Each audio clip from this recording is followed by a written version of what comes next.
Hello बच्चे, प्रश्न दिया है एक गर्म तार एमीटर मापता है और उसके अनुसार हमें यहाँ पे चार विकल्प दिए गए हैं कि प्रत्यावर्ती धारा का औसत मान, बी दिया है प्रत्यावर्ती धारा का मूल माध्य वर्ग मान, और तीसरा दिया प्रत्यावर्ती धारा का तत्कालिक मान, और चौथा दिया है यानी कि डी प्रत्यावर्ती धारा का शिखर मान। तो हम लोग इस प्रश्न का उत्तर देंगे, उसके लिए हम लोग सबसे पहले मुख्य अवधारणा देखेंगे इस प्रश्न के लिए। ठीक है, तो मुख्य अवधारणा हमारे पास यहाँ पे प्रश्न के अनुसार बनेगा जो कि दिया गया तप्त तार एमीटर।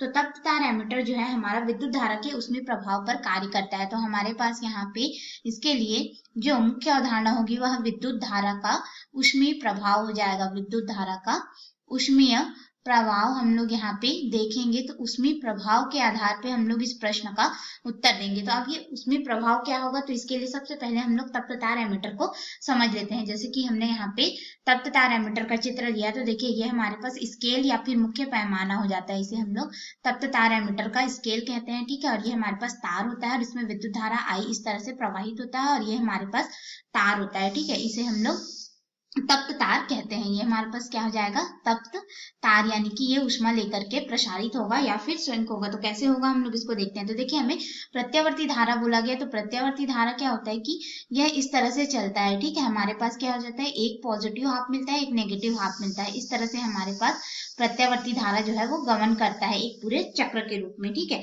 तो यहाँ पे जो हमारे पास तप्त तार एमीटर है इसमें विद्युत धारा का ऊष्मीय प्रभाव हम लोग मुख्य अवधारणा के रूप में लिखे हैं। तो इसका प्रश्न में इस तरह से उपयोग होगा। देखिए क्या होता है कि विद्युत धारा जो है ऊष्मीय प्रभाव को दर्शाता है। विद्युत धारा आई जो है किसको दर्शाता है, ऊष्मीय प्रभाव को यह दर्शाता है। ऊष्मीय प्रभाव को यह दर्शाता है। तो कैसे ऊष्मीय प्रभाव को दर्शाता है, देखिए जो प्रत्यावर्ती धारा है इसका अगर हम लोग जितना ये धनात्मक में उतना ही ऋणात्मक में, तो औसत मान निकालेंगे तो वो तो शून्य हो जाएगा। ठीक है, शिखर मान हमें यहाँ पे प्राप्त होगा, तो शिखर मान को प्राप्त करने के लिए हमें धनात्मक में भी मिलेगा और ऋणात्मक में भी हमें शिखर मान मिलेगा। ठीक है, तो यहाँ पे हम लोग क्या करते हैं कि जो हमारे पास प्रत्यावर्ती धारा होता है या फिर हम लोग दिष्ट धारा भी लेंगे, तो प्रत्यावर्ती धारा हो या दिष्ट धारा, तो देखिए हमारे पास यहाँ पे एसी विद्युत धारा हो या फिर दोनों ही क्या करते हैं, उसमें ये प्रभाव को दर्शाता है। क्योंकि जितनी धारा किसी भी तार में, यहाँ पे जैसे कि हम लोग प्रत्यावर्ती धारा आई लिए हैं, इसको इस तार में इस तरह से प्रवाहित करेंगे, तो इस तार में जब प्रवाहित करेंगे तो ये क्या करेगा,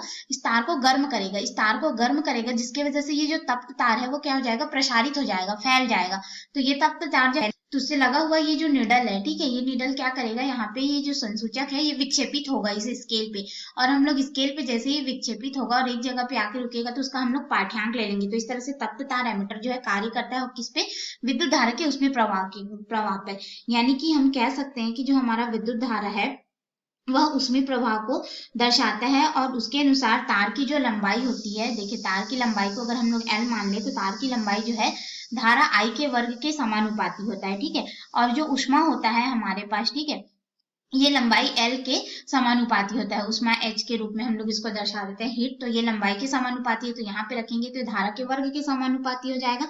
यानी कि हमारे पास प्रत्यावर्ती धारा हो या फिर हमारे पास यहाँ पे दिष्ट धारा हो, दोनों ही स्थिति में क्या होगा कि तार की लंबाई में परिवर्तन होगा जिसकी वजह से यहाँ पे विक्षेप होगा। यानी कि जैसे ही विद्युत धारा प्रवाहित करेंगे ये तार गर्म होगा और ये वाला तार जो है प्रसारित होगा, जिसके वजह से हमें स्केल पे पाठ्यांक मिलेगा। तो मुख्य अवधारणा के अनुसार विद्युत धारा का जो ऊष्मीय प्रवाह है उसके माध्यम से हम लोग एक तप्त तार एमीटर के माध्यम से प्रत्यावर्ती धारा हो या एसी धारा, लेकिन हमें यहाँ पे प्रत्यावर्ती धारा बोला गया, तो प्रत्यावर्ती धारा के मान को ज्ञात करेंगे। लेकिन हम लोग कौन से मान को ज्ञात करेंगे, औसत मान को, तात्कालिक मान को, या फिर शिखर मान को, या मूल जो मान है, मूल वर्ग माध्य मूल मान को। तो हम लोग इसके वर्ग माध्य मूल मान को ज्ञात करेंगे क्योंकि यहाँ पे आई का वर्ग हमें मिल रहा है। देखिए तो हमारे पास क्या होता है कि प्रत्यावर्ती धारा का वर्ग माध्य मूल मान जो है एक पूर्ण चक्र पर आई वर्ग के माध्य के मूल के बराबर होता है। यानी कि हमने धारा के वर्ग के रूप में लिया और हमने देखा तार की लंबाई जो है धारा के वर्ग के समानुपाती है। ठीक है,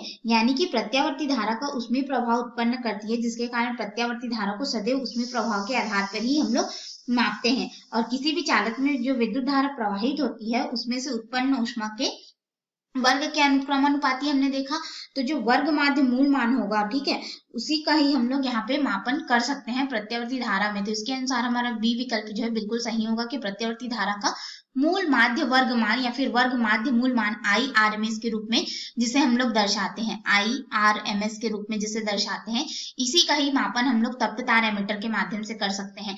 आई एवरेज का हम लोग मापन नहीं कर सकते। क्यों नहीं कर सकते? क्योंकि हमें शून्य मिलेगा, जितना धन है उतना ही हमें यहाँ पे ऋण मिलेगा। तत्कालिक धारा का मान भी हम लोग इससे माप नहीं सकते हैं, ठीक है। और हमारे पास यहाँ पे शिखर धारा का भी मान हम लोग मापन नहीं करते, केवल वर्ग माध्य मूल मान का मापन करते हैं, क्योंकि वर्ग माध्य मूल मान के माध्यम से ये तार क्या होगा, गर्म होगा। और गर्म क्योंकि देखो वर्ग माध्य मूल मान में यहाँ पे क्या होगा कि जो धारा यहाँ पे प्रवाहित होगी वहां पे दिशा का कोई मतलब नहीं होगा, ठीक है। और प्रत्यावर्ती धारा में हम लोग दिशा भी लेते हैं, इसकी दिशा परिवर्तित होती है धन और ऋण के रूप में, इसकी दिशा नियत नहीं रहती, इसीलिए हम लोग केवल इसका वर्ग माध्य मूल मान ही इससे माप सकते हैं। अर्थात हमारा सही उत्तर यहाँ पे क्या हो जाएगा, बी विकल्प होगा, जो कि हमारे प्रश्न का उत्तर होगा। आशा है आपको समझ में आया हो।